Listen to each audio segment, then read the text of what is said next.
Apa kabar pemirsa? Semoga sehat selalu buat Anda. Tabloid kripto dalam berita hadir pada hari ini, dengan berita.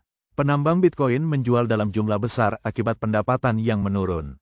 Penambang Bitcoin, BTC, telah mengalami penurunan pendapatan yang signifikan, yang menyebabkan mereka menjual sejumlah besar Bitcoin pada tahun ini. Hal ini tercermin dari total cadangan Bitcoin yang telah mencapai titik terendah baru. Meskipun harga Bitcoin sedang rendah, para penambang telah mengubah biaya transaksi yang tinggi menjadi peluang untuk bertahan, namun saat ini mereka terpaksa menjual Bitcoin mereka karena penurunan pendapatan yang disebabkan oleh berkurangnya minat. Transaksi Bitcoin runes menurun. Data dari Dunia Analitik menunjukkan bahwa jumlah transaksi rune di jaringan Bitcoin mengalami penurunan drastis. Antara tanggal 22 dan tanggal 28 Juni rata-rata terjadi 37.820 transaksi per hari. Angka ini menurun signifikan dari rata-rata harian 331.040 transaksi pada awal bulan Juni.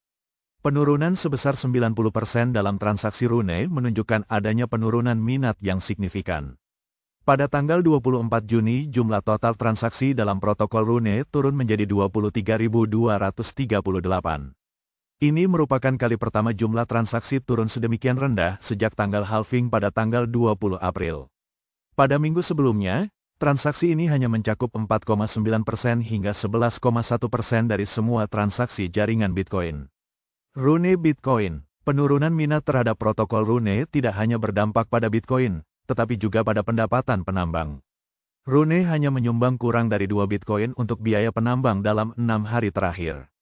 Pada hari rekor tanggal 24 April, jumlah ini mencapai 884 BTC. Penurunan pendapatan penambang ini tidak menguntungkan bagi para investor.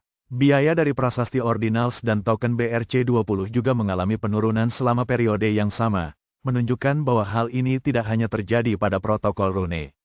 Inovasi protokol rune. Inovasi protokol rune, yang diperkenalkan oleh penemu ordinals, Casey Rodarmore pada tanggal 20 April, diharapkan dapat menciptakan sensasi yang mirip dengan token BRC20 tahun lalu. Namun, sentimen negatif di pasar secara keseluruhan mungkin telah membayangi potensi kesuksesan protokol rune.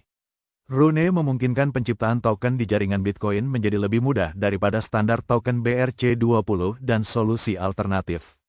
Meskipun demikian, klaim ini masih menjadi perdebatan di antara Casey dan komunitas. Kesimpulan, kesulitan dalam menambang Bitcoin mengalami penurunan, sementara biaya transaksi juga turun. Hal ini seharusnya mendukung para penambang, namun kenyataannya adalah sebaliknya. Cadangan penambang telah turun menjadi 1,9 juta, mencapai titik terendah dalam 14 tahun terakhir. Fakta bahwa jumlah penambang terus bertambah sejak tahun 2014 dan tidak mencapai angka 1,9 juta secara tiba-tiba, menunjukkan betapa signifikannya penurunan ini secara historis. Dengan adanya penurunan minat terhadap protokol rune dan penambang Bitcoin yang terpaksa menjual Bitcoin mereka, situasi pasar kripto saat ini memerlukan analisis mendalam untuk memahami dampaknya secara menyeluruh. Demikian tabloid kripto dalam berita kami sampaikan. Pemirsa bisa mendapatkan beritanya secara online melalui media komunitas kripto di tabloidcrypto.com. Di sana Anda akan mendapatkan berita-berita terupdate untuk Bitcoin dan altcoin lainnya. Jangan lupa subscribe, like dan share. Salam dari kami redaksi tabloid kripto dalam berita. Ikuti selalu berita kami selanjutnya. Tetap semangat dan sehat selalu buat pemirsa.